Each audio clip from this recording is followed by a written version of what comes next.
We tend to think of Gian Lorenzo Bernini as a sculptor who really worked on large-scale projects, but he was equally brilliant when he worked on a much smaller scale, and that can really be seen in this small sculpture of two putti, or two cherubs, which was originally made for the black velvet carriage. The black velvet carriage was something commissioned by Cardinal Flavio Chigi, and it was how he got around town in Rome when he was a cardinal, and it was exquisitely ornamented. Here we see one of the fittings made from copper that's been gilded, and it's particularly worthwhile to look at it carefully because you can see that the copper was stippled. That is to say, if you look at the drapery or some of the voids near the cherubs, you'll see there's little tiny peck marks almost. This is the stippling, which was done with a hammer, and it gives the sense that the surface is almost glimmering. And this shows, I think, the wonderful detail to which Bernini was committed. Just as interesting to me, though, is the way he activates the voids. You'll notice that the ribbons above the two cherubs have taken on a life of their own, and this is very typical of Bernini, to use something to activate the space and to make the space around the main image more exciting and to engage our attention through this. One of the things I love the most about the Baroque period is something I call Baroque delirium, and that's the idea that sometimes Baroque artists combined form and movement and color so successfully, it kind of transports you into another realm where you see things which can't possibly be true. And to me, the ceiling lamp is just a great example of that. You have to imagine that when it was originally seen, it would have been a rather darkened space. The cherubs were probably polished to kind of a beautiful rosy gold.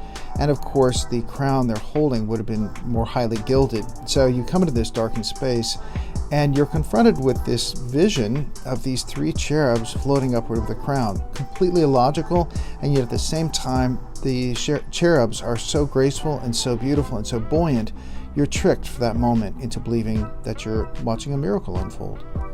Although Bernini really seemed to have been a devout and good Roman Catholic, when he was younger he had some problems, and one of them concerned a woman. I won't go into the details, but he was so angry with this woman who was cheating on him, even though she was married, that he hired one of his servants to slash her face. And of course, this was a horrible, horrible act, and it was a sin, and I think it haunted him for the rest of his life. And that brings us to the Sanguis Christi, this incredible, strange, mystical painting, which I'm sure was part of his musings on the sins that he had committed in his life and how he hoped, due to his faith, that the blood of Christ would eventually cleanse him of that. And what makes the painting for me so disturbing is not just that it's the blood of Christ, but instead it's the blood of Christ which has spewed out of the crucified Christ so much that it's not only spilled down on the earth, but it's completely covered the earth with blood. For Christians at that time, I'm sure they saw, of course, the reference to the cleansing blood of Christ, but I think they also saw it more profoundly as related to Noah's Ark, when water covered the earth. Of course, Christ has come, and people believed it profoundly, to re-cleanse the earth, and so this time, instead of it being washed afresh with water, it's completely covered with blood.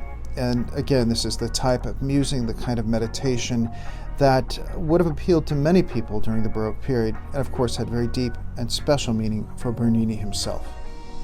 When you look at portraits like this one of Cardinal Flavio Chigi, in a way it's very easy to feel envious of him because he had enormous power, enormous wealth, and yet at the same time, I think his face looks so mournful, so melancholy, and I can't help but wonder if he wasn't thrust into a life that he really didn't want. And this was typical of some of the great houses, the great families, and the Chigis, of course, counted among those. They were incredibly powerful.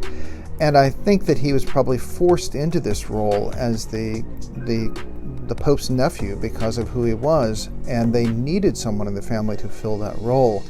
And we know a little bit about his life, and the fact that although he did enjoy studying and he was a very learned man, he also liked much more earthly pleasures, and one of his greatest problems was being distracted by beautiful women. Indeed, he had a gallery of beauties made, which were images of very beautiful, noble Roman women, and he had those installed in one of his palaces. And I think it was very hard for him to keep focused on his church work and the fact that he had to remain celibate, at least publicly, and he could never marry. So I think, again, that goes back to why he has such a mournful, faraway expression on his face.